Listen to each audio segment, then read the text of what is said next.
Hola, buenas tardes, ¿cómo están? ¿Cómo está, diputado? Buenas tardes. Sus primeras impresiones respecto de esto que está pasando y las reacciones también del gobierno chileno. A ver, lo primero, obviamente, la cautela, porque tal como ustedes lo han descrito muy bien, los hechos están en pleno desarrollo. Yo como autoridad del Congreso chileno, lo primero que le quiero pedir al gobierno, que lo olvidó quizás en su declaración, es que la primera preocupación del gobierno de Chile tiene que ser la seguridad y la protección de los residentes chilenos en Venezuela.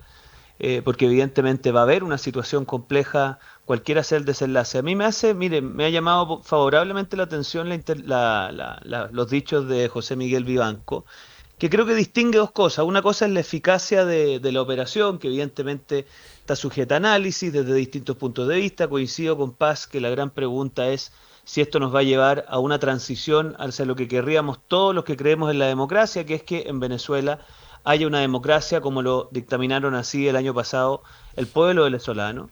Y después obviamente va a empezar la discusión sobre la legitimidad y el marco de esta intervención, donde va usted a escuchar distintas opiniones. Ahora, mi posición es que evidentemente, y en eso coincido con lo que ha dicho Karen Evensperger en otro medio, es que esto hace bastante rato dejó de ser un tema solamente interno, porque la mantención del poder del narcodictador Nicolás Maduro estaba siendo un factor de desestabilización para la región, de violación sistemática de derechos humanos, de salida de muchos venezolanos, que estaba generando una situación en todo el continente bastante compleja.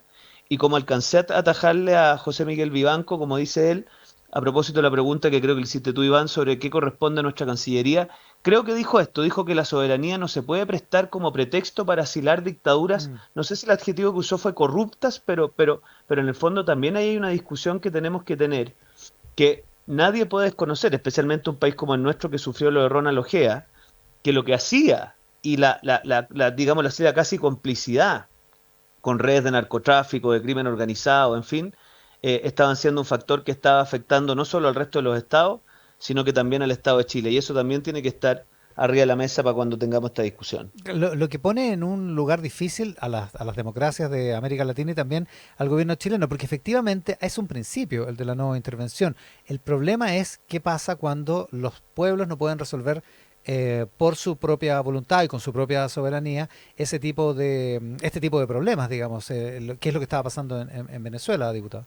No, y más complejo aún, porque es un presidente que desconoce un veredicto popular con, digámoslo así, observadores electorales extranjeros convocados por él mismo, que dicen, oiga, mire, usted no está cumpliendo el veredicto, a vista y paciencia del mundo, se mantiene de manera dictatorial en el poder, a vista y paciencia del mundo, viola sistemáticamente los derechos humanos de su población, y peor aún, o sea, ¿a alguien a estas alturas le cabe alguna duda que la dictadura de Nicolás Maduro ha sido parte, pongámosle benevolentemente de manera pasiva, pero de la configuración de redes de narcotráfico y de crimen organizado en nuestro continente?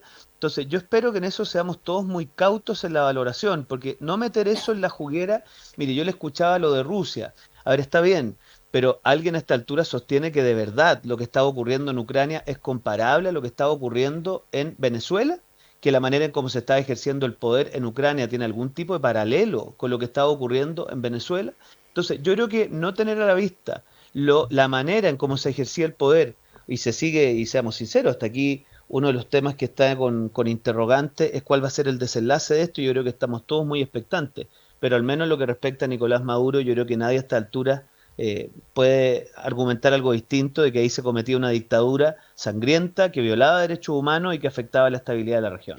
Diputado Chalper, tenemos por otro lado esto, por supuesto que tiene impacto interno, y tenemos por un lado al presidente Gabriel Boric que dice, como gobierno de Chile expresamos nuestra preocupación y condena por las acciones militares de Estados Unidos que se desarrollan en Venezuela, y tenemos al presidente electo, estamos en pleno periodo de transición, diciendo la Mm. detención de Nicolás Maduro es una gran noticia para la región.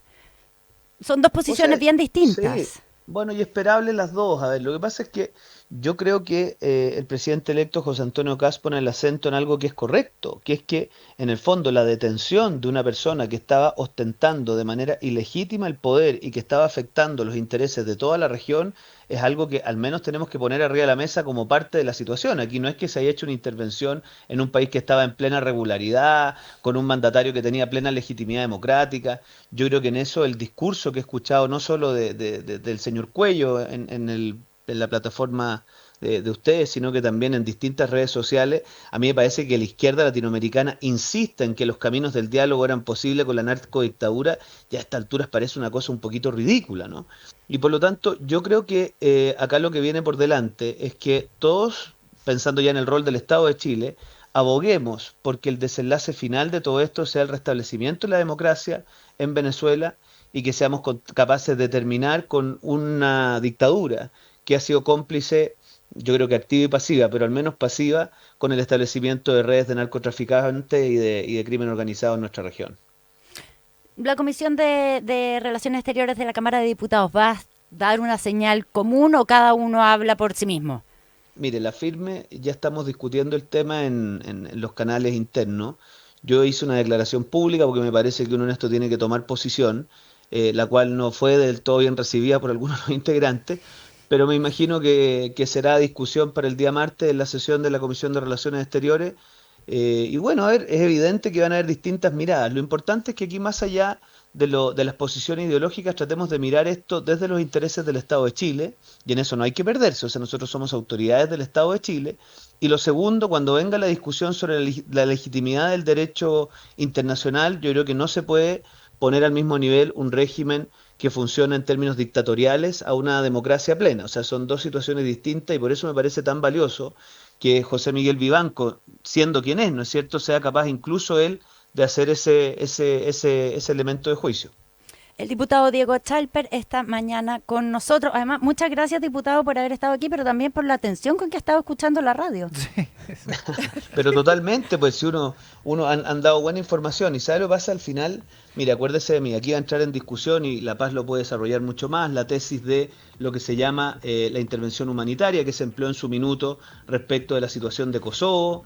También va a surgir la Convención de Palermo como elemento de discusión a propósito del crimen organizado transnacional. O sea, va a venir una discusión que creo que es interesante. ¿Por qué? Porque los organismos multilaterales, manteniéndose pasivos mientras un régimen dictatorial viola derechos humanos de su población y genera inestabilidad en una región del mundo, también son cosas que no pueden mantenerse de manera indiscutida, ¿no? Entonces, yo creo que se viene una buena discusión académico-política a partir de esto, Iván, queridas panelistas. Muchas gracias. Gracias, Diego. Gracias, Buenas Que les diputado. tardes. vaya bien.